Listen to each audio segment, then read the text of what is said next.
ये मेरा पीछा ना छोड़ने के लिए, मारो।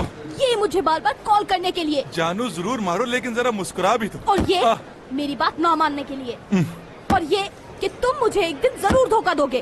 क्या कहा? मैं तुम्हें धोखा दूंगा? दोगे, मुझे पता है, इसलिए पहले ही तुमसे अपना बदला ले लूंगी। नहीं बचोगे तुम आज मेरे हाथों से। अबे बस करो। अबे क्या कर रही हो तुम? रुक जाओ, ये क्या कर रही हो तुम? ये क्या उस बेचारे को मार कर ही दम लोगी? कुछ तो ख्याल करो जरा। ठीक है, उसे छोड़ देती हूँ, उसके हिस्से की मार तुम खा लो। बचाओ! ये तुम्हारी वजह से इस हद तक पहुँच गया है, पीछा ही नहीं छोड़ा। वैसे तुम मेरी इतनी प्यारी दोस्त हो, तुम्हारे साथ में ऐसा कैसे कर सकती हूँ? मुझे छोड़ दो।